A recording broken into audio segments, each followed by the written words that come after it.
ملت اسلامی السلام علیکم ورحمۃ اللہ وبرکاتہ۔ الحمد للہ وکفا وسلام علی حبیبہ المصطفیٰ اما بعد فاعوذ باللہ من الشیطان الرجیم بسم اللہ الرحمن الرحیم۔ ارأیت من اتخذ الہہ ہواہ افانت تکون علیہ وکیلا ام تحسب ان اکثرهم يسمعون او يعقلون انهم الا كالانعام بل هم اضل سبیلا۔ صدق اللہ مولانا العظیم۔ بارگاہ رسالت معاب صلی اللہ علیہ وسلم میں درود پاک کا ہدیہ پیش کریں۔ اللہم صلی علی سیدنا و مولانا محمد معدن الجود والکرم وآلہ واصحابہ الکرام وابنہ الکریم وبارک وسلم صلاة دائمة سرمدا ابدا۔ رب ذوالجلال قرآن عظیم میں یوں ارشاد فرماتا ہے، اے رسول کیا آپ نے نہیں دیکھا ان لوگوں کو جنہوں نے اپنی خواہشات کو اپنا خدا بنا لیا ہے، اپنی خواہشات کو اپنا معبود بنا لیا ہے، جو وہ چاہتے ہیں اسی کے پیچھے بھاگتے ہیں، اس کی عبادت کرتے ہیں۔ اور اللہ تعالیٰ فرماتا ہے، اے نبی کیا آپ ایسوں کی سفارش کریں گے اور ایسوں کے آپ وکیل بنیں گے جو اپنے خواہشات کے پجاری ہیں؟ اور اللہ فرماتا ہے ان میں سے تو اکثر ایسے ہیں کہ انہیں عقل نہیں ہے، وہ جانوروں سے بھی بدتر ہے، جو اپنے خواہشات کے پیچھے بھاگ رہے ہیں۔ شیخ اعظم سیدنا محی الدین ابن عربی رحمۃ اللہ تعالی علیہ، ان کی کئی چیزیں لوگوں میں ایسی بھی مشہور تھی کہ شیخ محی الدین ابن عربی ایسے ایسے الفاظ بول جاتے ہیں جو شریعت میں ہوتے نہیں ہیں۔ بہت سارے مسائل ان کے ہیں، لیکن ایک بار شیخ محی الدین ابن عربی بیٹھے ہوئے تھے، کرسی پر ہیں، سامنے مریدین بھی ہیں، بہت سارے ملنے والے لوگ بھی آئے ہوئے ہیں۔ اسی اثنا میں انہوں نے ایک جملہ ایسا کہا، واقعی اگر آپ کے سامنے بھی ایسی بات آئے تو آپ بپھر جائیں۔ شیخ محی الدین ابن عربی کہتے ہیں، اے لوگو جو تم سب یہاں میرے پاس بیٹھے ہو، تمہارا خدا میرے پاؤں کے نیچے ہوتا ہے، تمہارا خدا میرے قدموں کے نیچے ہوتا ہے۔ سب ظاہر سی بات ہے، جیسے ایسا جملہ سنا تو اٹھ کر کے لوگ بھاگنا شروع ہو گئے کہ آدمی کافر ہو گیا۔ شیخ اعظم ہیں یہ حضرت محی الدین ابن عربی، جن کی بہت ساری کتابیں ہیں، تصوف میں آپ کا ایک بہت بڑا باب ہے۔ لوگ اٹھ کر کے ادھر سے ادھر چلنے لگ گئے کہ ایسے ایسے جملے بول رہے ہیں، یہ محی الدین ابن عربی کو ہو کیا گیا؟ خدا پیروں کے نیچے ہوگا؟ کفریہ جملہ ہے۔ سب تو چلے گئے، دو باقی رہ گئے جو مخصوص مریدین میں سے تھے۔ انہوں نے کہا کہ حضور جو جملے سنے ہم کو بھی کانوں پر یہ وزن لگ رہے ہیں، لیکن کیوں کہا آپ نے ایسا؟ اس کا کچھ معنی ہے؟ آپ جیسے عظیم المرتبت بزرگ سے ایسا جملہ کیسے ممکن ہے؟ انہوں نے فرمایا کہ ان سب کو بھی تو یہ پوچھنا چاہیے تھا میرے بولنے کا مطلب کیا ہے۔ فوراً بدگمانی کیا اور بھاگ گئے۔ تم دو باقی رہ گئے، میں بتاتا ہوں کہ میں نے یہ جملہ کیوں کہا تھا۔ تو کرسی پر بیٹھے تھے اور چٹائی نیچے بچھی ہوئی تھی یا قالین بچھی ہوئی تھی جس پر لوگ بیٹھے ہوئے تھے۔ آپ نے اپنے ان دو مریدین سے کہا یہ چٹائی اٹھاؤ۔ چٹائی اٹھائی تو دیکھا وہاں پر سونے کے چاندی کے سب سکے رکھے ہوئے تھے جو شیخ محی الدین ابن عربی کے پیروں کے نیچے تھے۔ کہا وہ جتنے آئے تھے وہ اسی کی عبادت کرتے تھے، اس لیے میں نے کہا کہ تمہارا خدا میرے پاؤں کے نیچے ہوتا ہے۔ وہ خواہشات کے پجاری ہیں، میں نے اللہ نہیں کہا۔ اللہ رب العزت وہ قادر مطلق ہے، میں نے کہا جس کی تم عبادت کرتے ہو، جس کو تم خدا بنائے رکھے ہو، وہ میرے پیروں کے نیچے ہوتا ہے۔ اور حقیقت ہے میرے عزیزوں، جنہوں نے خواہشات کے پیچھے بھاگنا شروع کیا، در حقیقت وہ اپنا خدا بنا چکے ہیں ان کو۔ کیا ایسا نہیں ہوتا ہے کہ جو بندہ ضدی طبیعت کا ہوتا ہے، چاہ لیتا ہے کہ یہ مجھے چاہیے تو چاہیے، یہ مجھے چاہیے تو چاہیے. یہ جو ضد ہے اپنی خواہش کو پوری کرنا، یہاں پر کہا گیا ہے کہ وہ اپنی خواہش کی عبادت کر رہا ہے، اس کے پیچھے بھاگ رہا ہے. اسی لیے اللہ کے نبی صلی اللہ تعالیٰ علیہ وسلم کی ایک حدیث میں آپ کو سناؤں. حضور اکرم صلی اللہ علیہ وسلم ارشاد فرماتے ہیں لا یؤمن احدکم حتی یکون ہواہ تبعا لما جئت بہ. تم اس وقت تک پورے مومن نہیں ہو سکتے جب تک کہ اپنی خواہشات کو میری مرضی کے مطابق نہیں بنا دو گے. حضور کے قدموں میں لا کر اپنی ہر خواہش کو قربان کرنا ہو. یہ نہیں کہ میری چاہت تو ایسی ہے، میں خواہش ایسی رکھتا ہوں لیکن شریعت ایسا کہتی ہے. یہ جب ٹکراؤ آیا تو سمجھ لو کہ تمہارے اندر ایمان آیا ہی نہیں ہے، تم مومن نہیں ہو.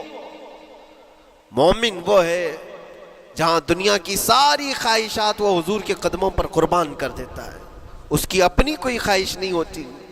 اسی لیے میں اکثر یہ کہتا ہوں ان نوجوانوں سے جن کو کچھ نصیحت کی جائے تو وہ کہتے ہیں کہ مولانا ہماری لائف ہے، ہمیں انجوائے کرنے دی جائے. یہ ابھی تو ہماری لائف ہے، ہماری اپنی لائف کو ہمیں انجوائے کرنے دیا جائے. نادان کس نے کہا کہ تیری اپنی لائف ہے؟ تیری لائف ہے کہاں؟ زندگی یہ نہیں کسی کی کسی کے لیے، زندگی ہے نبی کی نبی کے لیے. اور نہ سمجھ مرتے ہیں زندگی کے لیے، ارے جینا مرنا ہے سب کچھ نبی کے لیے. جو خواہشات کو لا کر کے حضور کے قدموں پر رکھ دیتا ہے تو پھر وہ کہتا ہے میرے عزیزو، وہ پھر آ کر کے یہ کہتا ہے اپنی خواہشات، اپنی طبیعت جہاں سب مر جاتی آدمی کی، اس کی اپنی کچھ نہیں ہوتی، تب اس مومن کی زبان سے یہ نکلتا ہے یا رسول اللہ زمین و زمان تمہارے لیے، مکین و مکان تمہارے لیے، چنین و چنا تمہارے لیے، بنے تو جہاں تمہارے لیے، ہم آئے یہاں تمہارے لیے، اٹھے بھی وہاں حضور کے لیے. اس کا اپنا کچھ نہیں ہوتا. اپنی خواہش ہوگی تو میں کرتا رہے گا، اور جتنی خواہشات کے پیچھے بھاگتا رہے گا دنیا اس کا پیچھا کبھی نہیں چھوڑتی، اور نہ ہی دنیا اس کو کبھی سیراب ہونے دے گی، کبھی پیٹ بھرنے دے گی ہی نہیں. وہ بھوکا ہی رہے گا، وہ پیاسا ہی رہے گا جو دنیا کے پیچھے بھاگتا ہے. ایک مرتبہ سیدنا عبداللہ ابن مسعود رضی اللہ تعالیٰ عنہ غمگین بیٹھے ہوئے تھے، کسی بات کا غم ہوگا. نبی پاک صلی اللہ تعالیٰ علیہ وسلم کا گزر ہو رہا تھا، آپ نے دیکھا، حضرت عبداللہ ابن مسعود سے پوچھا کہ غم کیوں ہے؟ تو آپ خاموش رہے. تو اللہ کے نبی صلی اللہ علیہ وسلم نے ایک جملہ فرمایا جو آج ہم سب کے لیے سبق ہے میرے عزیزوں. فرماتے ہیں لا تکثر ہمک ما یقدر یکن. اپنے غم کو زیادہ مت بڑھا، جتنا لکھا ہے اتنا مل کے رہے گا. وما ترزق یأتک. جتنا اللہ نے رزق لکھا ہے وہ آ کر رہے گا، وہ تیرے پاس آ جائے گا. غم کب بڑھتے ہیں انسانوں کے؟ ہمارے اندر جو ٹینشن جس کو آپ کہہ رہے ہو، فرسٹریشن کہہ رہے ہو، یہ سب چیزیں انسان کی زندگی میں کب آتی ہیں؟ جب یہ اپنی لو اور اپنی خواہشات دنیا سے لگاتا ہے. خالق سے اگر لگاتا ہے تو پھر اس کے غم نہیں بڑھتے بلکہ غموں کا مداوع ہے. اسی لیے بزرگوں نے فرمایا کہ اگر ٹینشن فری جینا چاہتے ہو تو انسانوں سے امیدیں کم کر لو، اللہ کی ذات سے یقین بڑھا لو، اس کی ذات سے یقین بڑھاؤ. ہم نے دیکھا ہے اپنی زندگی میں جس سے ہم ملتے رہے، جس سے کچھ خواہشیں رکھتے رہے یا جس کے متعلق کچھ امیدیں وابستہ کر رکھی، یہاں امیدیں ٹوٹ جاتی ہیں، پھر انسان کا غم بڑھتا ہے، انسان مغموم ہو جاتا ہے. اللہ کی ذات سے جو وابستہ ہوا اور وہاں جو آس لگایا وہ ہر دن بشاشت کے ساتھ جیتا ہے، یقین کے ساتھ جیتا ہے. اسی لیے میرے عزیزوں، یہاں جس نے بھی اپنے خواہشات کو دنیا کے ساتھ لگایا ہے اسے کم کرنا ہے. لا تکثر ہمک ما یقدر یکن. اللہ کے نبی فرماتے ہیں اپنے غموں کو زیادہ مت کر، جتنا لکھا ہے اتنا تجھے مل کر رہے گا. اس دار فانی میں، اس عمل کی دنیا میں ہم نے اپنے بہت ساری چیزیں پھیلا رکھی ہیں. ایک چیز میں آپ کو بتاؤں کہ کبھی کبھار میں دیکھتا ہوں موبائل کو، اب سب کے ہاتھوں میں موبائل ہے، اور کبھی کبھار یہ اسٹک بھی ہوتا ہے. اچھی اچھی کمپنیوں کے موبائل بھی اسٹک ہو جاتے ہیں, یا تو کبھی بہت زیادہ بیٹری گرم ہو جاتی ہے اور موبائل بھی گرم ہونے لگتا ہے. پھر اس کا حل کیا ہے؟ ایکسپرٹ سے پوچھتے ہیں موبائل کبھی ہینگ ہو رہا ہے یا کبھی بہت بیٹری گرم ہو رہی ہے, اس کے ریزن کیا ہے؟ تو وہ ایکسپرٹ یہی بتاتے ہیں کہ اس کے اوپر اوور لوڈ ہو سکتا ہے, بہت زیادہ اس میں ڈیٹا جمع ہو چکا ہے اور پھر بیک گراؤنڈ میں ایکٹیو ہے بہت زیادہ, جس کی وجہ سے بیٹری ہارمفل ہے, بہت زیادہ گرم ہو جاتی ہے. یا تو پھر ایک ساتھ کئی چیزیں اس کے اندر ڈال دی جاتی ہیں تو اس کا پروسیس کم ہو جاتا ہے, اسٹک ہو جاتی ہے. یہ تو موبائل ہے جو تمہیں سکھا رہا ہے. یہی چیز ہے دنیا کے ہمارے اس لائف میں, ہماری زندگی میں بہت زیادہ چیزیں اگر دماغ میں آ جاتی ہیں تو پھر دماغ گرم بھی ہو جاتا ہے اور اسٹک بھی ہوتا ہے, ہر چیز سوچنے سے بھی عاری ہو جاتا ہے, صحیح طریقے کے فیصلے نہیں لے پاتا. اچھا نقصان کیا ہے اس کا؟ سیم ہم نے موبائل ایکسپرٹ سے بھی پوچھا, جب موبائل بہت زیادہ گرم ہونے لگے یا اسٹک ہونے لگے تو اس کو کیا کرنا چاہیے؟ تو ایکسپرٹس بتاتے ہیں کہ اس کے ریڈیشن بہت زیادہ ہوتے ہیں اس وقت اور یہ نقصان پہنچا سکتا ہے. جو استعمال کر رہا ہے اس کے دماغ پر بھی اثر کرے گا, آس پاس کے لوگوں پر بھی اثر کرے گا. ایک موبائل کے اوپر اگر زیادہ لوڈ آ جائے تو اس کے ریڈیشن آس پاس سب کو خراب کرتے ہیں. یہی حال انسان کی زندگی کا ہے. تمہارے دماغ کے اوپر اگر غم زیادہ بیٹھ گئے اور بہت زیادہ دماغ حاوی ہو گیا تو خود کا تو نقصان کرو گی ہی, آس پاس جتنے ہیں سب کا نقصان کرو گے. تمہاری وجہ سے تمہارے ماں باپ بھی پریشان, تمہاری اولاد, تمہارے بیوی بچے سب اس پہ ان سب چیزوں میں ملوث ہو جاتے ہیں. اب اس کا علاج کیا ہے؟ کہا گیا موبائل کو آف کر دو, ڈیٹا کم کر دو, اس کے اندر سے کچھ چیزیں ڈیلیٹ کر دو, پھر یہ اپنے نارمل حالت میں آ جائے گا. سیم آپ کے لیے بھی ہے, دماغ میں دنیا کے بہت سارے فطور بھرے ہو تو تھوڑی چیزیں ڈیلیٹ کر دو, تھوڑے دنوں کے لیے اپنی اس ایکٹیو لائف کو روک دو اور آ جاؤ اللہ کی بارگاہ میں اور آنکھ بند کر کے اس کی طرف لو لگاؤ. اس لیے کہ ہماری بیٹری جو چارج ہوگی وہ خالق کائنات سے ہی ہوگی, بنانے والا ہی بہتر جانتا ہے اس کی زندگی کس چیز سے چلتی ہے. اور اسی لیے کہا ہے, امام غزالی رحمۃ اللہ تعالی علیہ فرماتے ہیں جو بندہ اللہ کے ذکر سے کئی دن تک غافل ہوتا ہے تو مردہ لاش ہے جو چل رہا ہے, بازاروں میں جو چل پھر رہا ہے, ذکر الہی نہیں کرتا تو اس کی روح ختم ہونے کے قریب آئی ہے, یہ زندہ لاش ہے. یہاں زمانے ہو گئے, مہینوں بیت گئے, برسوں ہو جاتے ہیں, کتنے دن ایسے ہیں آپ نے اللہ کے ذکر کے لیے الگ سے وقت نکالا ہو؟ کہاں ہے وقت؟ نماز بھی ایسے پڑھ کر کے بھاگ جاتے ہیں جیسے لگتا ہے کہ کوئی چیز ہمارے اوپر سوار تھی, جلدی سے ہٹا دی اور بھاگ گیا. نہیں میرے عزیزوں, ہماری روح جب بیمار ہوتی ہے, ہماری روح کو جب بھوک لگتی ہے تو اللہ کے ذکر سے اس کا علاج بھی ہوتا ہے اور اس کو رزق بھی ملتا ہے. لیکن ہم رزق دیتے ہی نہیں. کبھی آپ نے دیکھا ہماری باڈی کو, صبح ناشتہ نہ کرو, دوپہر میں کھانا نہ کھاؤ تو شام تک ہمارا جسم ہچکولے لینے لگتا ہے, چکر آنے لگ جاتے ہیں. کیوں؟ جسم 2 وقت کے کھانے کو چھوڑنا برداشت نہیں کر پاتا, کمزوری آ جاتی ہے, جسم کو بھوک لگتی ہے, ہمیں کھانا دینا اسے ضروری ہے. اسی طرح اللہ نے ہماری جو روح بنایا ہے, روح کو بھی رزق کی ضرورت ہے. اور روح کا رزق کیا ہے؟ روح کا کھانا پینا کیا ہے؟ کاجو بادام میوے پستے کھا کر کے روح کو طاقتور نہیں بنا سکتے. فرمایا گیا روح کی غذا اللہ کا ذکر ہے. جب بندہ اللہ کا ذکر کرتا ہے تو اس کی روح کو طاقت ملتی ہے اور روح کمزور نہیں رہتی, طاقتور بن جاتی ہے. عزیزان گرامی وقار, پھر میں خلاصتاً یہ بات کہوں گا کہ ہم نے دنیا میں اتنی ساری چیزیں پھیلا لی ہیں, اتنے سارے, جس کی وجہ سے غموں کا بوجھ ہمارے دماغ پر طاری ہے.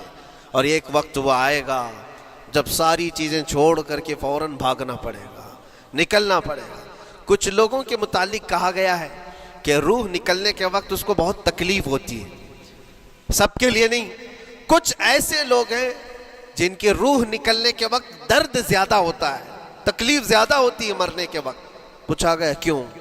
کہا کہ یہ روح جو ہے اس کی ساری بنائی ہوئی چیزوں میں اٹکی ہوئی ہے, اس کی اولاد میں بھی ہے, اس کے مال میں بھی لگی ہوئی ہے, اس کے گھر میں بھی لگی ہوئی ہے، اس کے جائیداد میں بھی لگی ہوئی ہے۔ روح جب نکل رہی ہوتی ہے ان سب چیزوں سے بھی نکل رہی ہے، جہاں جہاں اس کی خواہشات لگی ہوئی تھی سب جگہ سے کھینچا جا رہا ہے، تو درد بڑھتا چلا جاتا ہے، تکلیف بڑھتی چلی جاتی ہے، اور پھر وہ جب دیکھ رہا ہوتا ہے خالی ہاتھ جا رہا ہو، تکلیف زیادہ ہوتی۔ اسی لیے میرے عزیز و اللہ کے نبی صلی اللہ تعالیٰ علیہ وسلم کا جب آخری وقت آیا، آپ کے وصال کا وقت آیا، حضور نے اپنی بیویوں کو بلایا، ازواج مطہرات کو بلایا اور پوچھا کہ کس کے پاس کتنا سونا ہے، کتنا زیور ہے۔ ازواج مطہرات نے کہا میرے پاس اتنا ہے، ان کے پاس اتنا ہے، سب نے اپنے چاندی سونے کے زیورات لا کر پیش کر دیا۔ حضور پاک صلی اللہ علیہ وسلم نے فرمایا اے میری بیویوں، اے میری ازواج، اگر تم چاہو تو یہ سب اللہ کی راہ میں خیرات کر دو، اللہ کی راہ میں اس کو وقف کر دو، خیرات کر دو۔ بیویوں نے پوچھا یا رسول اللہ صلی اللہ علیہ وسلم، کیا آج سے سونا چاندی پہننا حرام ہو گیا ہے؟ کیا ہمارے لیے ناجائز ہو گیا ہے؟ نبی پاک صلی اللہ علیہ وسلم نے فرمایا نہیں، زینت تو تمہارے ہی لیے ہے، سونا اور چاندی تمہارے لیے ہے، حرام نہیں ہے، ناجائز نہیں ہے، لیکن میں دیکھ رہا ہوں میری زندگی کا آخری وقت آ گیا، میں رب ذوالجلال کی بارگاہ میں جانے والا ہوں، میں یہ چاہتا ہوں کہ اس حال میں دنیا سے جاؤں کہ میرے گھر میں سونا چاندی کا کوئی ٹکڑا پڑا ہوا نہ ہو اور اللہ کی بارگاہ میں فقیر اٹھایا جاؤ۔ یہ نبی پاک صلی اللہ تعالیٰ علیہ وسلم کی خواہش ہے کہ میں اللہ کی بارگاہ میں اس حال میں جاؤں کہ میرے گھر میں کوئی چیز رکھی ہوئی نہ ہو، سونا اور چاندی، مال و دولت۔ کیونکہ میرے عزیزو اسی سے اندازہ کرو انسان اپنی خواہشات میں اتنا گھر جاتا ہے کہ اس سے نکلنا اس کے لیے مشکل ہوتا ہے، اور روح نکلنے کے وقت یہی تو تکلیف ہوتی ہے کہ کہاں کیا کیا بنایا تھا، کتنا جمع کیا تھا، حساب کرتے کرتے اس کی روح نکل جاتی ہے۔ ہم نے دیکھا ہے، میں اپنا ایک تجربہ بتاتا ہوں، عمرہ سے ہم واپس آ رہے تھے، 40 لوگوں کا قافلہ تھا، ایئرپورٹ پر پہنچے، بہت تاخیر ہو چکی تھی اور فلائٹ کا وقت بہت کم رہ گیا تھا، اور حاجی لوگ ماشاءاللہ جاتے ہیں تو خوب بھر بھر کر کے سامان بھی لیتے ہیں، کیا کیا سامان تھے سب کے پاس، اور ہمارا بار بار جانا آنا ہوتا ہے، میں کبھی کوئی زیادہ چیزیں رکھتا نہیں۔ ہم تو آگے نکلے، گروپ پورا تھا اور سارے لوگ سامان لے کر کھڑے تھے، وقت گزرتا گیا، فلائٹ جہاں چیک ان ہو رہا تھا سامان، انہوں نے کہا کہ 25 کلو سے زیادہ کا الاؤڈ نہیں ہے، اور یہاں 40 کلو لے کر بیٹھے ہوئے تھے، میرا تو تھوڑا سا لے لے، تیرا تو تھوڑا سا لے لے، ایک دوسرے کو پیش کر رہے ہیں۔ 3-4 لوگوں نے تو مجھے پکڑایا کہ آپ کے پاس سامان کم ہے مفتی صاحب، آپ تھوڑا سا ہمارا لے لو، جس کا لے سکتے تھے لے لیا۔ پھر اس کے بعد 1 گھنٹے سے کم ٹائم بچا تھا، انہوں نے کاؤنٹر کلوز کر دیا۔ میں نے دیکھا 20 سے 25 حاجی ایسے ہیں جن کا سامان بکھرا ہوا ہے، اور کیا لے جا سکتے ہیں ہاتھ میں، وہ بھی 7 کلو 8 کلو اتنا ہی تھا۔ ان کی خواہشات میں دیکھ رہا تھا، کوئی مسلح اٹھاتا ہے، کوئی کھجور اٹھاتا ہے، کوئی کہتا ہے نہیں میرے بچوں کے لیے کھلونے لیا تھا اس کو لے لیتا ہوں، وہ لے لو تو مسلح چھوڑنا پڑتا ہے، یہ لے لو تو کھجور چھوڑنا پڑ جاتا ہے۔ کسی نہ کسی طرح سے وہ لوگ آخری وقت 2-4 چیزیں لے کر کے نکل رہے تھے، اور بکھرا ہوا پورا سامان ایئرپورٹ پر ایسے ہی موجود تھا، 1-2 کلو نہیں، کتنے کلو کا سامان چھوڑ کر کے یوں ہی آنا پڑا۔ یا تو پھر فلائٹ کے سفر پہ جاؤ یا سامان میں لگے رہو، 2 ہی آپشن تھے، اور کون وہ چھوٹے سامان کے لیے اپنا سفر ملتوی کرتا۔ واپس آئے، حسرت بھری نگاہوں سے دیکھتے رہے اپنے سامان کو، اور پھر اندر آ کر جب بیٹھے میرے ذہن میں یہ بات گونجنے لگی، یہی حالت ہوتی ہوگی جب انسان دنیا سے جا رہا ہوتا ہے، جب یہاں سے رخصتی کا وقت آتا ہے اور ملک الموت سر پر آ کر کھڑا ہو جاتا ہے، روح نکلنے کے لیے بھی تھوڑا سا وقت باقی ہے، بس منٹوں میں بھی نہیں رہ گیا، جب اس کو نظر آتا ہے اب یہ سوچتا ہے اتنی نمازیں باقی رہ گئی، اتنی زکوٰۃ بھی رہ گئی، حج بھی تھا، اور بھی کچھ چیزیں کسی کے دینے کے باقی تھے، قرضے بھی تھے، کس چیز کی نصیحت کروں، کس چیز کی وصیت کروں؟ فلاں جگہ ایک گھر خرید کر کے اس کے ڈاکیومنٹ تو وہاں رکھا تھا، بیٹے کو بھی نہیں بتایا، بیٹی کو بھی نہیں بتایا، پتہ نہیں کس کے ہاتھ لگ جائے گا۔ یہ خواہشات گھومتی رہتی ہیں، وہ کسی کو بتا بھی نہیں پاتا، ادھر ملک الموت روح نکال کر نکل پڑتی۔ یہ انسان کی شارٹ لائف ہے، مختصر سی زندگی ہے، جہاں یہ خواہشات دھری کی دھری رہ جاتی ہیں۔ اسی لیے شیخ سعدی نے بہت اچھی بات فرمائی، ایک بادشاہ نے اعلان کیا تھا اپنے وزیروں میں سے ایک کو، اس سے بہت خوش ہوا اور کہا جا آج تجھے میں اتنی جائیداد دوں گا، اتنی زمین، اتنی پراپرٹی دوں گا، جتنا تو اپنے ہاتھ میں ایک لکڑی لے کر گھیر دے گا، جتنی زمین تو گھیرے گا اتنی تیرے نام لکھ دوں گا، لیکن اس کے لیے ایک شرط ہے، صبح یہ لکڑی لے کر تو راؤنڈ مارنا اور اتنا گول سرکل بنانا سورج ڈوبنے سے پہلے تک، جتنی زمین گھیر لے گا وہ پوری تیرے نام پر۔ اس نے سوچا کہ اتنی بڑی زمین میں گھیر سکتا ہوں ایک پورے دن۔ میاں ممبئی والے اچھی طرح جانتے ہیں 4x4 کی جگہ مل جائے تو یہاں کتنی بڑی غنیمت ہوتی، اور اس بندے کو بادشاہ نے کہا لکڑی ہاتھ میں لے لے اور لکیر کھینچ، شام ہونے سے پہلے جتنا کرے گا پورا تیرے نام پر۔ وہ نکلا اور جب لکیر کھینچتے جب چلنے لگا، پیچھے مڑ کے دیکھتا تھا بہت لمبی ہو گئی ہے، اتنی زمین میرے نام پر ہونے والی ہے۔ دوپہر ہو گئی، وہ واپس آنا نہیں چاہ رہا ہے، واپس آ کر کے سرکل پہ ختم تو کرنا ہے جہاں سے شروع کیا تھا۔ سوچتا اور تھوڑا کرتے کرتے وہ اثر ہو گئی اس کی۔ اب اس کو لگا کہ واپس پلٹنا چاہیے، کئی کلومیٹر ہو گئے تھے، اتنے کلومیٹر کی زمین اب وہ اپنے نام پر کروانے والا تھا، لیکن جب واپس پلٹنے کا وقت آیا سانس پھولنے لگ گئی، کیونکہ صبح سے چل رہا ہے، کھایا بھی نہیں ہے، پیا بھی نہیں ہے، جس چیز کو جمع کرنے کے لیے دوڑتا رہا۔ اب سورج پیلا پڑ گیا، ڈوبنا کے وقت قریب آنے لگا تو اب بھاگنا شروع کیا۔ بادشاہ اور اس کے وزیر انتظار کر رہے تھے کہ یہ لوٹے گا بھی۔ اب دیکھا بڑی دور سے یہ دوڑتا آ رہا ہے، اپنی لکڑی کو لکیر زمین پر کھینچتے ہوئے کہ جلد سے جلد اپنے اس پوائنٹ پر پہنچ جاؤں جہاں سے شروع کیا تھا۔ سانس پھولنے لگ گئی، دوڑتے ہانپنے لگ گیا، سورج ڈوبنے کے قریب آ گیا، آخری کرنیں باقی تھی اور اس کا پوائنٹ بھی قریب آ گیا تھا۔ دوڑتے کسی طرح سورج غروب ہونے سے پہلے پہنچ گیا وہاں پر، لیکن کثرت سے بھاگنے کی وجہ سے ٹھوکر کھا کر کے گر گیا اور اپنے اس پوائنٹ پر لکڑی لا کر کے جمع کر دیا۔ بہت بڑا سرکل، بہت بڑی لکیر کھینچا تھا، لیکن ایسا گرا کہ دوبارہ اٹھ نہیں سکا۔ جب سپاہی اٹھانے کو آئے تو اس کی موت ہو چکی تھی، اس کی روح نکل چکی تھی، اتنا دوڑا تھا اس کی روح نکل گئی۔ بادشاہ نے کہا اس نے صبح سے لے کر شام تک اپنے نام جائیداد کرنے کے لیے اتنی دوڑ لگائی، بہت لمبی لکیر کھینچا، اتنی بڑی پراپرٹیز کے نام پر ہوتی، لیکن عقل مند دانشور تھا بادشاہ۔ اس نے کہا جہاں یہ گرا ہے وہیں اس کو دفن کرو، اور اس کے بعد اس کی قبر پر لکھا گیا تھا کہ اس کو ضرورت اتنے 2 گز زمین کی تھی، دوڑتا کتنا لمبا رہا، صبح سے شام تک اتنی لمبی لکیر کھینچ لیا، لیکن سونے کے لیے اس کو جو جگہ چاہیے تھی وہ بس اتنی ہی سی تھی، وہ 6 فٹ کی جگہ۔ عزیزان گرامی، یہ ایک زندگی کے کسی کا حادثہ ہو سکتا ہے، لیکن میں نے دیکھا ہے کہ تقریباً سب کی لائف میں یہی ہے، ہم اپنی خواہشات کے پیچھے اتنی تیز دوڑتے رہتے ہیں، لیکن جس چیز کی ہمیں ضرورت ہے اس کی طرف ایک بار بھی نظر نہیں کرتے۔ کون سی چیز ہے جس کی ہمیں ضرورت ہے؟ وہ ہمیشہ کی زندگی آخرت کے لیے جو چیز چاہیے وہ اللہ کا ذکر ہے، وہ رب ذوالجلال کی ذات پر یقین اور توکل ہے۔ آج اللہ نے صحت و سلامتی کے ساتھ زندگی دی ہے تو وقت نکالو اور بارگاہ رب العزت میں آ جاؤ۔ میرے عزیزوں، آخری بات عرض کرتا ہوں، خواہشات جہاں ختم ہونی چاہیے وہ کیسی ہے؟ اللہ کے نبی صلی اللہ تعالیٰ علیہ وسلم مجلس میں بیٹھے، ایک صحابی کا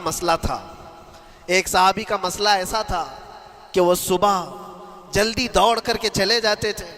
صحابہ نے ان کی شکایت کی کہ یہ فجر میں اتنی جلدی چلے جاتے ہیں کہ کسی سے ملتے ہی نہیں۔ حضور نے پوچھا کہ وجہ کیا ہے؟ ان سے پوچھا گیا تو انہوں نے کہا یا رسول اللہ صلی اللہ علیہ وسلم، میرا گھر ایک یہودی کے گھر سے لگا ہوا ہے، اور یہودی کے گھر پہ ایک کھجور کا درخت ہے جس کی شاخیں میری آنگن میں بھی آتی ہیں، اور پکی کھجوریں صبح صبح میرے آنگن میں گر جاتی ہیں۔ میں اس لیے جلدی دوڑ کر کے جاتا ہوں، میرے بچے اٹھنے سے پہلے وہ کھجوریں جمع کر کے میں اس یہودی کو دے دوں کہ کہیں انجانے میں میرا کوئی بچہ وہ کھجور کھا نہ لے، ہمارے لیے وہ حلال نہیں ہے۔ یہ صحابی رسول کا عمل تھا۔ اللہ کے نبی صلی اللہ علیہ وسلم نے فرمایا اپنے بچوں کو حلال کھلانے کے لیے اتنی فکر۔ عزیزان گرامی وقار، اب سنیے، یہ تو حالات ایسے ہو گئے، یہاں بڑے بڑے درخت ہی نگل گئے، کھجور تو چھوڑے، ڈکار بھی نہیں، حرام چیزوں کے اوپر تو کئی لوگوں کی زندگی آباد۔ خیر، حضور پاک صلی اللہ علیہ وسلم نے ان کا مسئلہ دیکھ کر کے، ان کی تکلیف کو دیکھ کر کے اپنے صحابہ میں اعلان کیا، کوئی ہے جو اس یہودی کا درخت خرید کر کے میرے اس صحابی کو دے دے، میں اسے جنت میں پورا باغیچہ عطا کروں، جنت میں پورا باغ اسے عطا کروں۔ صحابہ، ظاہر سی بات ہے، ایک بار حضور نے فرمایا تو پھر اس کو حاصل کرنے کے لیے ایسی دوڑ لگتی تھی، سب گئے، میں حاصل کر لوں، میں حاصل کر لوں۔ اب اس یہودی کو منانا تھا کہ تو ایک درخت جو ہے اپنے پڑوسی کو بیچ دے، آنگن میں اس کے ہے، بیچ دے۔ اب اس کو لگا کہ ان لوگوں کی ضرورت ہے، مجبوری ہے، تو وہ بھی اکڑ کر بیٹھا کہ مجھے بیچنا نہیں، مجھے دینا نہیں۔ اب سنیے میرے عزیزوں، مدینے میں ایک صحابی ہیں ابو دحداح، اللہ اکبر، کبھی میں پڑھتا ہوں تو حیرت ہوتی ہے۔ ابو دحداح مدینے کے اس صحابی کا نام ہے جن کا باغیچہ پورے مدینے میں سب سے مشہور ہے، ان کی کھجوریں سب سے مہنگی کھجوریں، اوالی مدینہ آج بھی مشہور ہے، جہاں کی اجوا کھجوریں بہت پسند کی جاتی ہیں۔ ابو دحداح کا باغیچہ بنا ہوا تھا، بڑا خوبصورت تھا، لوگ مثال دیتے تھے، تعریفیں کیا کرتے تھے، ابو دحداح کا باغیچہ مدینے میں سب سے قیمتی باغیچہ ہے۔ ابو دحداح حضور کی بارگاہ میں آتے ہیں، کہتے ہیں یا رسول اللہ صلی اللہ علیہ وسلم، اگر میں اس ایک درخت کو خرید کر کے وقف کر دوں تو کیا میرے آقا مجھے بھی ملے گا جنت میں؟ اللہ کے نبی نے فرمایا جو میں نے وعدہ کیا ہے وہ تجھے بھی عطا کیا جائے گا۔ ابو دحداح کہتے ہیں اس یہودی کے پاس سیدھے آتے ہیں، کہا کہ تو ایک درخت بیچ دے گا، بدلے میں میں تجھے بہت اچھی قیمت دیتا ہوں۔ اس نے کہا کیا دو گے؟ کہا مدینے میں ابو دحداح کا باغیچہ تمہیں پتہ ہے؟ اس نے کہا ہاں جانتا ہوں، نام بہت سنا ہوا ہے۔ کہا وہ پورا باغیچہ اس ایک درخت کے بدلے دے دیا جائے گا، ایک درخت کے بدلے دے دیا جائے گا۔ اس یہودی نے کہا کیا مذاق کر رہے ہو؟ یہ کیا مذاق ہے؟ میرے آنگن میں اگے ہوئے ایک درخت کی وجہ سے ابو دحداح کا اتنا قیمتی باغیچہ دے دیا جائے گا، یہ کیسے پاسبل ہے؟ اس صحابی نے کہا اللہ کے نبی کی بات ہے، ہم مذاق نہیں کرتے، ہمارے لیے وہ ایک باغیچہ کیا ایسے 70 باغیچے ہوں، نبی پاک کی بات پر ہم سب عطا کر دیں، سب ہم وقف کر دیں۔ اس یہودی نے کہا کہ ان کی تو مت ماری گئی ہے مسلمانوں کی، یہ دیکھو اپنے نبی کی بات پر اتنا قیمتی باغیچہ مجھے دینے کو تیار ہے۔ اور پھر اس نے سوچا سودا بھی تو اچھا ہی ہے، باغیچہ تو ملے گا ہی، لیکن جو میں درخت بیچ رہا ہوں یہ جائے گا کہاں؟ یہ بھی تو میرے آنگن میں ہی رہنے والا ہے۔ درخت اگر کوئی خرید لیا تو ایسا تو نہیں ہے کہ یہ درخت وہاں جائے گا، یہ تو میرے آنگن میں ہی ہے۔ سودا کر لیا، کہا بات اگر سچی ہے تو میں یہ درخت اپنے پڑوسی کو جو تمہارا دوست ہے مسلمان اس کو دے رہا ہوں، بدلے میں مجھے ایک باغیچہ دے دو۔ ابو دحداح نے اسی وقت لکھ کر کے دے دی، یہ باغیچہ تیرے نام کا ہے۔ سوچو میرے عزیزوں، جس کو سینچا ہو محنتوں سے، جس باغیچے کو سجایا ہو، وہ راستے میں کھڑے ہو کر کے اس کا سودا کر رہے ہیں، کس بات پر؟ حضور پاک کی بات تھی، رسول اللہ کا فرمان تھا۔ آئے، ان کی بیوی ان کے بچے باغیچے میں ہی گھر بنا ہوا تھا، نہایت ٹھنڈا گھر ہوا کرتا تھا، وہ لوگ سکون کے لیے وہاں بیٹھتے تھے۔ ابو دحداح اپنے باغیچے کے دروازے پر آئے، پھاٹک پر، اندر نہیں آتے، باہر کھڑے ہو کر کے اپنی بیوی کو پکارتے، ام دحداح پوچھتی ہے، وہ آواز آتی ہے کیا ہوا اندر کیوں نہیں آتے؟ باہر کھڑے ہو کر ابو دحداح کہتے ہیں بیگم باہر آ جا، یہ باغیچہ بک چکا ہے، اب ہمارا نہیں ہے، سامان لے، بچے لے اور باہر آ جا۔ بیوی نے کہا یہ کیسے اچانک؟ نہ کچھ کہا نہ کچھ بتایا، لیکن وہ عورتیں دنیا دار عورتیں نہیں تھیں، وہیں سے اندر سے کہتی ہے ابو دحداح میرا تم پر یقین ہے، اگر سودا کیا ہوگا تو بہت بھاری سودا کیا ہوگا، ورنہ ابو دحداح کا باغیچہ مدینے میں بیچے جانے کے قابل نہیں ہے، کون ہے جو اس کی قیمت لگائے گا؟ میرا گمان یہ ہے کہ میرا شوہر اگر سودا کیا ہوگا تو بہت اونچا سودا کیا ہوگا۔ ابو دحداح نے کہا میری رفیق حیات باہر تو آ جا، میں تجھے بتاؤں کون سا سودا کیا ہے، باہر آ جا۔ بچوں کو لیتی اپنا سامان سمیٹتی ہے اور اسی وقت باغیچہ چھوڑ کر کے باہر نکل آئی۔ ابو دہدا سے پوچھتی ہے یہ اچانک سودا کرنے کی کیا ضرورت پیش آئی؟ یہ اس طرح سے اچانک تم نے سودا کر لیا اور مجھے باہر بلایا، کیا سودا کیا، کتنے پہ بیچا؟ ابو دہدا نے کہا میرے ہاتھ میں پیسہ تو 1 روپیہ نہیں، 1 درہم نہیں ہے۔ کہا پھر کتنے میں بیچا؟ کہا اندازہ بھی نہیں کر سکتی۔ اللہ کے نبی نے فرمایا میرے اس صحابی کے لیے جو 1 درخت خرید کر کے دے دے اسے میں جنت کا باغیچہ عطا کروں گا۔ میں نے اپنے دوست مسلم بھائی کے لیے اس کا درخت خرید کر کے وقف کیا ہے اور بدلے میں اس یہودی کو یہ باغیچہ دے دیا ہے۔ بیوی وہ نہیں تھی جو یہ کہتی کہ مت ماری گئی ہے تیری، گھر بیچ کے آ گیا، فلاں کر کے آ گیا۔ وہ دنیا دار عورت نہیں تھی، ہاتھ اٹھاتی ہے اور سر پر رکھتی ہے اور کہتی ہے ابو دہدا مجھے تمہارے بارے میں یہی یقین تھا، قسم رب ذوالجلال کی اگر وہ یہودی اس باغیچے پر نہیں مانتا تو ہمارے پاس اور جو کچھ تھا سب دے کر کے ہم نبی پاک کی بات پر عمل کر لیتے۔ حضور کی بات تھی، وہ یقین تھا، دنیا دے دیا، خواہشات قربان کر دیا قدم مصطفیٰ پر۔ اسی لیے اقبال نے کہا ہے کہ جو کچھ بھی ہمارے پاس ہے وہ نام مصطفیٰ سے ہے۔ آبرو ماز نام مصطفیٰ، ہم سب کی عزت و آبرو مصطفیٰ کے نام سے ہے۔ وہاں اپنی خواہشات قربان کر دو، ختم کر دو، اپنے اندر کی جتنی چیزیں ہیں حضور نے فرمایا تو اس کے بعد اپنی طبیعت نہیں، اپنی خواہش نہیں۔ تم اپنے گھر پر سوچتے بیٹھے رہو گے کہ میرا گھر کیسے، میری بیوی کیا بول رہی ہے، میرا باپ کیا بول رہا ہے، میری ماں کیا بول رہی ہے؟ نہیں، وہ صحابہ کی زندگی یہ تھی، دنیا کیا بول رہی ہے اس سے ہمیں مطلب نہیں، میرے مصطفیٰ کیا فرما رہے ہیں۔ اپنی خواہشات وہاں پر۔ حضرت انس بن نزیر ایک صحابی ہیں، وہ حضور صلی اللہ تعالیٰ علیہ وسلم کے بڑے رازدار صحابی تھے۔ حضور ان کے گھر پر موجود ہے، مکہ سے ایک لیٹر آیا، جنگوں کی وہ لوگ تیاری کر رہے تھے، اور انس بن نزیر کون ہے؟ یہ ان کی بیوی جو تھی انس بن نزیر کی، اپنی بیوی سے بہت محبت کرتے تھے، بلکہ عشق کرتے تھے، عشق کرتے تھے اپنی بیوی سے، اور عشق میں ان کی شادی بھی ہے، اپنی بیوی کو بہت چاہتے تھے۔ اب سنو، مصطفیٰ کریم صلی اللہ علیہ وسلم انس بن نزیر کے گھر پر ہے، مکہ سے ایک قاصد آیا اور رازدارانہ طور پر ایک خط دیا، کہا مکہ والے جنگوں کی تیاری کر رہے۔ حضور نے خط کو پڑھوایا اور انس بن نزیر سے کہا انس یہ بات تیرے اور میرے بیچ میں راز ہے، کسی سے نہیں کہنا، جب تک میں نہ کہوں اس خط کا ذکر کسی سے نہ کرنا۔ انس بن نزیر نے کہا اے اللہ کے نبی آپ کا حکم، اس کے بعد میری زبان نہیں کھلے گی۔ خط کو بند کر دیا، رکھ لیا۔ حضور جب تشریف لے گئے گھر سے، ان کی بیوی، ان کی محبوبہ، ان کی رفیق حیات جس کو بہت زیادہ چاہتے تھے آئی، کہا انس رسول اللہ گھر پر آئے تھے، کچھ راز کی بات چل رہی تھی، کیا بات چل رہی تھی؟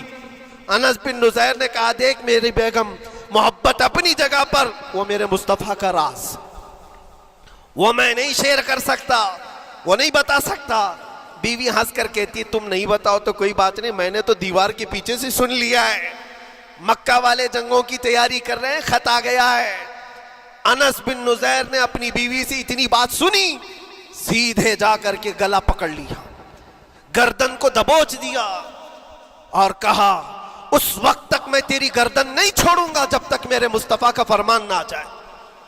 گردن پکڑ لیا اس عورت کی جس کو سب سے زیادہ یہ چاہتے تھے، لے آئے حضور کے پاس، کہا یا رسول اللہ معاف کر دے، آپ کا راز تھا، میں نے تو نہیں بتایا، مگر میری بیوی نے دیوار کے پیچھے سے سن لیا اور اس لیے میں اس کی گردن پکڑ کر کے لایا ہوں کہ کہیں میں مجرم نہ بن جاؤں، نبی پاک کا راز افشا کرنے والا میں مجرم نہ بن جاؤں۔ آقا اگر آپ حکم فرمائیں تو میں اس کو ختم کر دوں یا اس کو طلاق دے کر کے آزاد کر دوں، آپ کے فرمان پر میں کامل عمل کر سکوں۔ اللہ کے نبی نے فرمایا انس چھوڑ دے گردن، جس طرح تو ہمارے راز کی حفاظت کرتا ہے، یہ میری صحابیہ ہے، یہ بھی میرے راز کی حفاظت کرے گی۔ اس کے بعد ہاتھ چھوڑ دیا اور اپنی بیوی سے کہا کہ دیکھ میری محبت، میرا عشق اپنی جگہ پر، بات جب مصطفیٰ کی آئے گی پوری کائنات کو میں چھوڑ دوں گا، میرے مصطفیٰ کی بات کو عمل کروں گا۔ اور اس بیوی نے بھی یہی کہا انس اگر تو مجھے راز بتا دیتا حضور کا، عشق میں ڈوب کر کے، محبت میں ڈوب کر کے، تو جو گلا تو نے میرا پکڑا کل میں تیرا گلا پکڑ کر حضور کے پاس لاتی کہ حضور یہ آپ کی غلامی کے قابل نہیں ہے. یہ ان کا کمال درجے کا ایمان تھا, اپنی خواہشات کو قربان کر دیا. ایک مدینے کی خاتون ایسی ہے, سب سے زیادہ حسین و جمیل لڑکی ہے. حضور کے پاس ایک حبشی کالے رنگ کے صحابی ہیں, آئے کہا یا رسول اللہ مجھ سے کوئی شادی نہیں کرتا. حضور نے فرمایا کہ جا میں تیری شادی کے لیے ایک جگہ پر پیغام بھیجتا ہوں. اور بھیجا اس لڑکی کے گھر. انصاری صحابی کی ایک لڑکی اتنی خوبصورت ہے مدینے میں, ان کے گھر بھیجا. یہ تو حبشی قسم کے تھے. یہ ایک پیغام لے کر کے جب آئے, ماں باپ باہر بیٹھے ہوئے, لڑکی اندر ہے. ماں باپ نے دیکھا کیوں آئے ہو؟ کہا میں پیغام لے کر آیا ہوں. کس چیز کا؟ آپ کی بیٹی سے نکاح کا. کس نے بھیجا؟ کہا اللہ کے رسول نے. ماں اور باپ ہیں, شکل و صورت دیکھی اور ان کی حسینہ بیٹی. کہا ٹھیک ہے تم جاؤ واپس, ہم حضور سے بات کر لیں گے. اتنا ہی کہا, ٹال دیا ہوگا. وہ صحابی جو آئے تھے کالے رنگ کے, انہوں نے کہا یہ تو روز کی بات تھی, ہر جگہ ریجیکٹ ہوتا ہی تھا, میرے لیے تعجب کی بات نہیں تھی, میں تو واپس آیا حضور کے پاس. ہوا گھر میں کیا, اندر جوان لڑکی جو گھر میں موجود تھی بھر آئی. کہا ماں باپ سے پوچھتی ہے کہ اماں کون آیا تھا؟ کہا ایک نوجوان نکاح کا پیغام لے کر کے. اس خاتون نے کہا, لڑکی نے کہا آپ نے کیا کہا؟ کہا ہم بعد میں بات کر لیں گے. کہا آپ کو اندازہ نہیں آپ نے کتنی بڑی خطا کی ہے. اللہ کے نبی کا فرمان آیا تھا اور آپ نے ٹال دیا. میں تیار ہوں اس کے ساتھ نکاح کرنے کے لیے, نبی پاک کا حکم ہے. ماں باپ نے کہا بیٹا تو نے دیکھا ہے, بیٹا تو نے دیکھا جو پیغام لے کر کے آیا تھا وہ تیری میچنگ کا ہے یا نہیں, تو نے دیکھا؟ اس نوجوان نے کہا, اس لڑکی نے کہا میں نے پیغام لے کر آنے والے کو تو نہیں دیکھا, آمینہ کے لال کو تو دیکھا ہے, جس نے پیغام بھیجا ہے اس کو دیکھا ہے. اس کے حکم کے بعد پھر کسی کو دیکھنا بنتا ہی نہیں ہے. وہ دونوں ماں باپ دوڑتے ہوئے حضور کے پاس آئے اور وہ صحابی ابھی بتا ہی رہے تھے کہ میں ریجیکٹ ہو کر کے آیا ہوں. تبھی ماں باپ بھی دوڑ کر کے آئے. کہا یا رسول اللہ خطا ہو گئی, ہم نے تاخیر کی آپ کے حکم میں. اے اللہ کے نبی ہم راضی ہیں, اپنی بیٹی کا نکاح انہی کے ساتھ کریں گے جن کا پیغام آپ نے بھیجا ہے. کیا اپنی خواہشات کو حضور کے قدموں میں لا کر قربان نہیں کیا؟ لیکن نکاح ہوا بھی. وہ نوجوان عبداللہ اسود نکاح کا ہے, حضور نے نکاح کروا دیا مسجد نبی, اور حضرت عثمان سے کہا کہ ان کو کچھ پیسہ دے دو, مال دے دو, شادی کا سامان تو خرید لے, جہیز لے لے, اپنا گھر سجا لے. ان کو صحابہ نے پیسے دیے, غریب تھے, میں بازار میں جا کر اپنی شادی کا سامان خرید رہے تھے. شام کے وقت اعلان ہو گیا مشرکین مکہ نے مدینے پر حملہ کیا ہے, اللہ کے نبی جہاد میں نکل رہے ہیں. یہ عبداللہ اسود جن کا نکاح مسجد میں ہوا اور رات کو سہاگ رات آج تھی, آج اپنے گھر دلہن لانے والے تھے, جو گھر سجانے کے لیے سامان خریدنا تھا جا کر کے گھوڑا خرید رہے, تلوار خرید رہے, اور اس کے بعد جنگ میں استعمال ہونے والا سامان خرید رہے ہیں. سب پیسے خرچہ کر دیے جنگ کے استعمال کے, زیرہ خرید لی, وہ ٹوپی خرید لی لوہے کی, سب خرید کر کے سیدھے میدان جنگ میں آ گئے. صحابہ بھی پہچان نہیں رہے تھے, صحابہ بھی نہیں پہچان رہے تھے. وہ غریب صحابی کبھی گھوڑے پر نہیں بیٹھے, لیکن شادی کا پورا پیسہ یہ جنگ کے سامان میں لگا دیا. اور جب جنگ شروع ہوئی احد کی, میدان جنگ میں جب صحابہ لڑ رہے تھے, حضور پاک پوچھتے اپنے صحابہ سے, یہ ایک جوان ہے جو پورا چہرہ ڈھکا ہوا ہے, گھوڑے پر بیٹھا ہے, جوان مردی کے ساتھ لڑ رہا ہے, اے میرے صحابہ جانتے ہو کون ہے یہ؟ صحابہ غور سے دیکھتے اور کہتے یا رسول اللہ یہ مدینے کا نہیں لگتا, ہمارے آپس کا نہیں ہے, کہیں باہر سے آیا ہے.